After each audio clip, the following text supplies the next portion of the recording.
The Clockwork Empress by Dark Year. Momonga wasn't the only one brought to the new world. When an unseen force pulled in someone it never should have, a developer, the rules of this world begin to change. Armed with forbidden knowledge of the game's mechanics, she faces challenges unlike anything even the Overlord could imagine. Will her knowledge be enough to survive? Or has she stepped into a game she can no longer control of? Join the adventure in the Clockwork Empress. Again, don't forget to like this video, subscribe to the channel, and stay tuned for more episodes. Again, details for Dark Year story will be provided in the details below. The Dark the Dark Gray story. The Clockwork Empress. Chapter 1 Part 2. Fantastic, great. I'll send you the admin authentication access. She would need that just to make sure it didn't consider her a hacker trying to cause chaos. Even GMs would register her log on and leave her alone. Okay, well, I'll talk to you later then. Expect a call sometime this week? Sure thing. Goodbye, Celine, and thank you. I really much appreciate this. Of course. Goodbye. Say hi to your wife for me. I'll definitely will. Hopefully we'll see you around here soon. She hung up the phone and groaned. She would much rather climb into bed and get some sleep already, but once the game service did shut down, she wasn't going to have as complete data due to the end of live parties that would be happening in the game. There usually weren't a few players feeling nostalgic. There would usually entire guilds throwing massive bashes with everyone just to enjoy the friends they made and to reminisce on old times and adventures.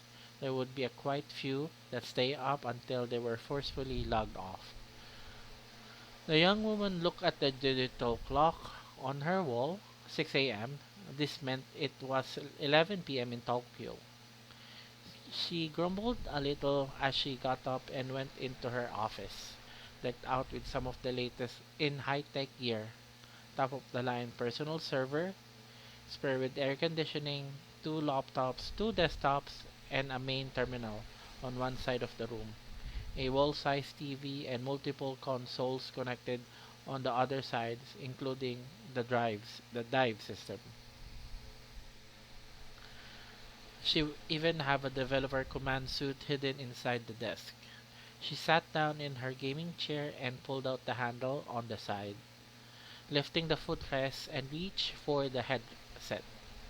As she grabbed it, she pulled off her earrings and took off her necklace she always wore. As it got out in the way of the wiring and hurt her ears as she put the straps on for the earphones. She activated the system and downloaded Yggdrasil. She didn't play the game at all, though she remembered each feature in it as she had helped create most everything. This was so long ago, and with so many other games that caught her interest, she just wasn't an MMO type of a gamer anymore. Once she was out of high school, she just didn't really have the time. While in high school, she would raid often.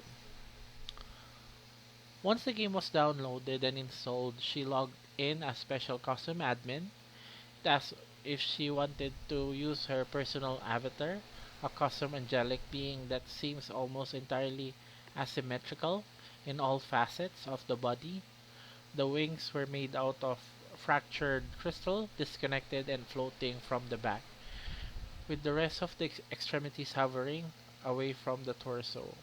Was There was no face, just a pair of white eyes and flowing silver hair. Despite how it looked, no one seemed scared of it. It didn't exclude or exude any sort of evil or inherent goodness. It just seemed to fit for a general avatar to use to test multiple games without having to create a new avatar each time. No, I think I'll just go straight drop in. She spoke aloud in her mic. The system acknowledged and loaded her in as just a representation of herself. albeit without any clothes. She seems to be wearing a skin-tight, glowing bodysuit as a replacement of her body textures, so it hardly mattered as no one could possibly see her with admin status. As she looked into the game and looked around, she was floating in the sky with a broad view of the surrounding landscape. It was night time in the world, with small lights twinkling both below her and above, the stars shining brightly one last time. A few shooting stars flew by the moon, disappearing after a second or two. The woman floated down on to a rooftop and watched each player enjoying their last night together, trying to get personal information to stay in contact with guildmates or talking about dungeon crawls. Food and drink could be free right now until the shutdown, so people were just dropping kegs of alcohol everywhere. Feasts were laid out and large parties were flourishing. Some were crying that they would lose their friends they had made throughout these years, which most likely referred to the players that simply weren't on anymore. As time continued forward, she leapt from this rooftop and teleported to different parts of the world instantly, checking on dungeons to see if there are still players doing crawls, guild meetings in their fortresses, or hunting monsters. There might even still be PvP engagement still happening. She checked through a small list of the most recent features that everyone was using, but then quickly stopped. It wouldn't provide accurate data in the end of the service lifetime of the game.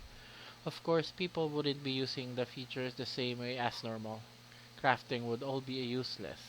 So these are no point in checking on that for sure. Her logs needed to exclude that she was seeing right now to some degree. As Celine went through the process of seeing up downloads of the logs and in-depth checks, she loaded her list with the required restrictions and timelines needed in recording of errors and tweaks made to fix any of them. 4 hours? 4 hours? Oh, we've got to. Fine, I'll be asleep at the time that's done and logged out. She knew by the time the logs had finished compiling and downloaded her for real lookout at them. The service would be long since shut down. The best she could do right now was macro usage, messaging, and how communication was holding up for the remaining players. Remember that time we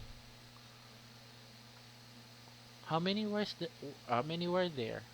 We must have taken out a whole army. Sorry to do this, Momonga, but I just don't have the energy anymore.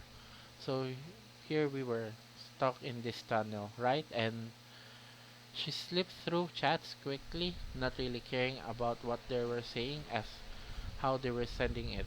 More than half were using face-to-face communication with other avatars, with very few using long-range messaging. They wanted to see their friends one last time. The dev pulled up time in the upper right hand corner, 15 minutes to shut down. I'll miss you all. This is the end. I don't want to go out like this. We will find each other. In the exact game we will be rebuild our guild. Are you with me? Celine was tired and before she knew it, she was falling asleep before the shutdown had completed. She already knew what's going to happen. She'd wake up in the logout blank system screen showing into her eyes, kin indentation from the helmet, and her face and chin and the need to pee. There was always a very light beep noise that came out from the shutdown of the server. She knew it from few forced shutdowns of previous test builds for other games to shift through errors reports. Oddly, this never sounded off in her ears. What happened to the next few for her was something she never would expected to even happen in her wildest dreams.